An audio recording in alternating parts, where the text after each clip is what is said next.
Deep sea divers, what was your most challenging assignment? I was tasked with finding missing people in a sunken ship.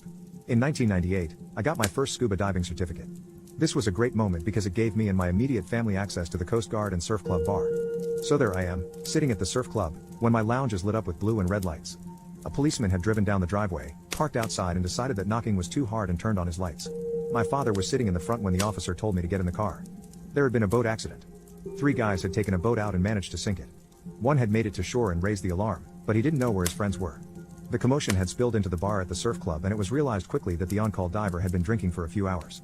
It is 7 p.m. at this point. Enter my father who had told the cop I was a diver for the surf club. With that, I was recruited to find the missing boat and 2 missing people. Soon after, I was on the Coast Guard boat with my kid and getting the rundown. A 22-foot boat had sunk near Tanner's Rock and the anchor had stuck. Tanner's Rock was a popular fishing spot. It was a large rock formation about 30 meters deep that fish tend to gather near. The sea at this point was starting to get choppy. Regardless, I get suited up and put my game face on.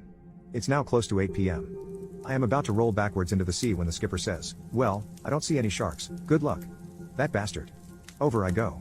They had dropped a rope with a sandbag attached when we got to Tanner's Rock so I could guide myself down. I grab the rope and start descending. The dark closes in. The lights on my helmet and wrist penetrate far less than you would think and less than I had hoped. As I dive down, I go slowly, stopping every few meters. You can't really crash dive 40 meters or you will get narsed pretty hard. For non-divers, getting narsed essentially describes the anesthetic effects that alters a diver's consciousness from a quick descent. So, slowly does it. As I go down, there is no sound. Around me, the light shows a close dark bubble with swaying edges. I force my mind to pay attention to anything other than the moving shapes in the water. You will see them but I force myself to shut it out. There are sharks, squids, octopus and God knows what else, all just outside my line of vision.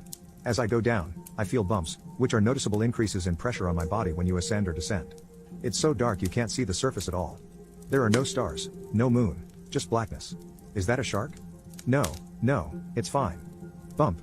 The knots on the rope I'm still grabbing are 10 meters apart. 3 more to go. Bump. The dark seems to be getting closer somehow. Bump. Nearly there. As I approach, I notice the bag is stirred up the bottom a bit and there is less visibility. I didn't see the bottom at first because the back of the sunk boat came out of the dark at me. It was nose down, stern up, standing at about 45 degrees from the bottom. This was the moment I realized there could be 2 bodies on the boat. The lights now had something to bounce off of, so I could see a little more than before and I started to check the boat. The cabin door was closed so I knocked. I have no idea what would have happened if they had knocked back but there was nothing. I had to gently but violently rip the door off. Then I repeated the process for the onboard toilet room, which was thankfully empty too. I grabbed the emergency position indicating radio beacon they had left in a plastic bag. The idiots hadn't even used it. I went over and had a look at the front of the boat.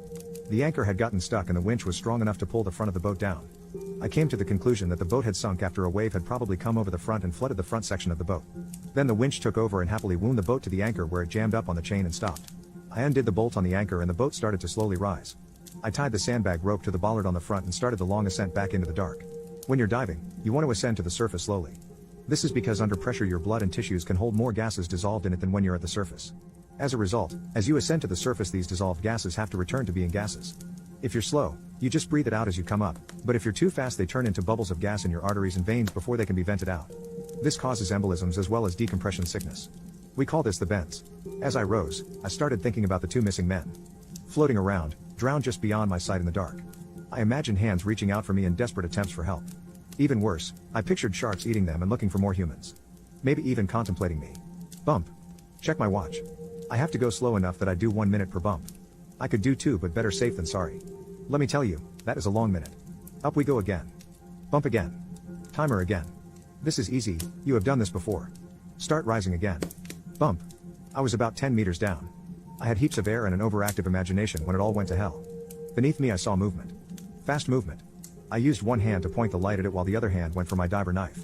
A huge solid object was just below my feet. It hit and slid up my leg. I realized in horror it's the freaking boat. The boat had risen and the pontoons were expanding as the gas expanded, displacing more water and accelerating the ascent. The boat went past in a few seconds and in my relief I actually laughed. I resheathed the knife and then I realized my mistake. The rope was gone. That damn boat had stolen my rope. So I did what my training tells me to do and I pissed myself. I look at the watch and it's been a minute. I start to rise with no reference points and no guide. Still in absolute darkness. After what feels like a year, I eventually reached the surface.